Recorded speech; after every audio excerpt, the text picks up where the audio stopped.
கடந்த முறை இங்கே நான் கலந்துக்கிட்ட கூட்டம் இந்தியா முழுக்க ட்ரெண்ட் ஆச்சு. 8 முறை தமிழ்நாட்டுக்கு வந்து பிரதமர் கட்டமைச்ச பிம்பத்தை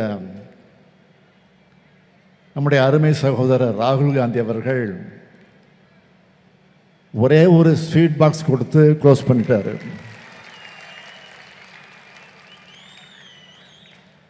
சகோதரர் ராகுலோட அந்த அன்பை என்னால் என்னைக்கும் மறக்க முடியாது. அன்னைக்கு அவர் வழங்கின இனிப்பு எதிர்கட்சியினருடைய கணிப்புகளை பொய்யாக்குச்சு. தமிழ்நாட்டை பொறுத்த வரைக்கும் தேர்தல் முடிவுகளை பார்த்து நான் அடைஞ்ச மகிழ்ச்சிக்கு அளவே இல்லை. 40ம் நமதேன்னு முழங்கின நடக்குமா, நடக்க விடுவாங்களான்னு பலரும் பேசிக்கிட்டாங்க, யோசிச்சாங்க. ஆனால் நடக்கும் என்ற நம்பிக்கை எனக்கு இருந்துச்சு. என் நம்பிக்கைக்கு அடித்தளம் யாரு? கொள்கைக்காக இங்கே கூடியிருக்கக்கூடிய நீங்க தான் என்னுடைய நம்பிக்கைக்கு அடித்தளம். மேடையில் இருக்கிற தலைவர்கள் தான் அந்த நம்பிக்கைக்கு ஆதாரம். எப்படிப்பட்ட தொண்டர்கள் இந்த இயக்கத்திற்கு கிடைச்சிருக்கிறாங்க. வெட்டிவான்னு சொன்னா கட்டி வர்றவங்க மட்டும் இல்லை, அதை வச்சு கோபுரம் எழுப்பக்கூடியவங்கன்னு மீண்டும் நிரூபிச்சிருக்கீங்க. ரத்தத்தை வேர்வையா சிந்தி காலத்தை உங்களுடைய கடமைக்காக மட்டுமே ஒப்படைச்சு 40க்கு 40 மட்டும்தான் நம்முடைய இலக்குன்னு நாளும் உழைச்ச திராவிட முன்னேற்ற கழகத்தோட உடன்பிறப்புகள், இந்தியா கூட்டணி கட்சியினுடைய தோழர்கள் அத்தனை பேரும் இருக்கிற திசையை நோக்கி நான் வணங்குகிறேன். இந்த வெற்றி விழா தனிப்பட்ட ஸ்டாலினுக்கு நடைபெறும் பாராட்டு விழா அல்ல. இந்த மேடையில் இருக்கும் இந்தியா கூட்டணி கட்சி தலைவர்கள் அனைவருக்கும் நடைபெறக்கூடிய பாராட்டு விழா இது. இந்தியா கூட்டணி தொண்டர்கள் அனைவருக்கும் நடைபெறும் பாராட்டு விழா இது.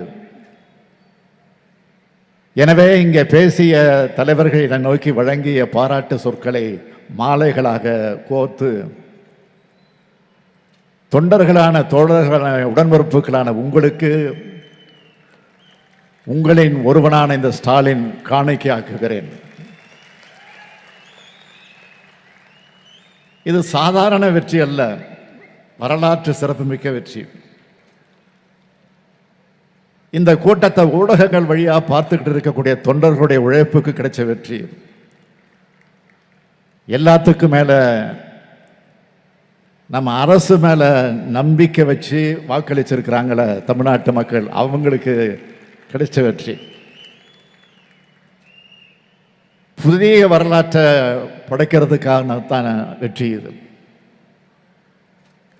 2004ஆம் ஆண்டு நாடாளுமன்ற தேர்தலில் 40க்கு 40 வெற்றியை தலைவர் கலைஞர் அவர்கள் நமக்கு பெற்று தந்தார். அன்னைக்கு இருந்த நிலைமை என்ன?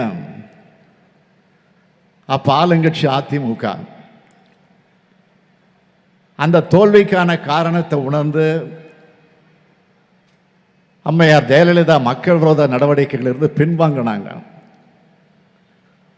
உடனே செய்தியாளர்கள் தலைவர் கலைஞர்கிட்ட அதை பற்றி கேட்டாங்க. அவர் சிரிச்சுக்கிட்டே இது எங்களுடைய 41வது வெற்றின்னு சொன்னார். அது மட்டுமல்ல, 2004 கருத்து கணிப்புகளில் ஒன்றிய அளவில் வாஜ்பாய் தலைமையிலான பாஜக தான் மீண்டும் ஆட்சியை கைப்பற்றும்னு சொன்னாங்க. ஆனால் காங்கிரஸ் கூட்டணி தான் ஆட்சியை பிடிச்சது. இப்பவும் அதே மாதிரி தான். பாஜக அதே அடிப்படையில் இன்றைக்கு 400 இடங்கள் வரை கைப்பற்றும்னு சொன்னாங்க. ஆனால் அதை உடைச்சு பாஜகவால் தனித்து அரசமைக்க முடியாத நிலைமையை நாம் உருவாக்கி இருக்கிறோம். இந்திய அரசியலமைப்பு சட்டத்தை மாற்ற நினைச்சவங்களை புரட்சியாளர் அம்பேத்கர் கொடுத்த சட்ட புத்தகத்துக்கு முன்னாடி தலைகுனிஞ்சு வச்சிருக்கணுங்க. இதுதான் தலைவர் கலைஞர் ஸ்டைலில் சொல்லணும்னா இந்தியாவுடைய கூட்டணியோட 41வது வெற்றி. 2004 நாம் 40க்கு 40 வெற்றி பெற்றப்போ ஆளும் அதிமுக மீதான அதிருப்தியில் பெற்ற வெற்றின்னு சிலர் சொன்னாங்க. அது அதிருப்தின்னா 2024 பெற்றிருக்கக்கூடிய 40க்கு 40 வெற்றி நம்ம திராவிட மாடல் அரசு மேலே மக்களுக்கு இருக்கிற திருப்தியில் கிடைச்ச வெற்றி. ஆனால் அதை பற்றி யாரும் சொல்ல மாட்டாங்க. நம்ம தொடர் வெற்றிக்கு காரணம் என்ன? கொள்கை உறவோடு கடந்த 5 தேர்தல்களாக தமிழ்நாட்டில் தொடர நம்ம கூட்டணி ஒற்றுமை தான் நம்ம வெற்றிக்கு அச்சாணி. அதனால தான் இப்போவும் நான் அழுத்தம் திருத்தமாக சொல்கிறேன், இந்த மேடையில் இருக்கிற தலைவர்களுக்கு இடையில் இருக்கிறது வெறும் தேர்தல் உறவு கிடையாது, கொள்கை உறவு. இங்கே மட்டும் இல்லை, 2023 நடைபெற்ற என்னுடைய பிறந்த நாள் விழா பொதுக்கூட்டத்திலேயே அகில இந்திய தலைவர்கள் அருகில் வச்சுக்கிட்ட காங்கிரஸ் இல்லாத கூட்டணி கரை சேராதுன்னு மேடையில் நான் அறிவித்தேன்.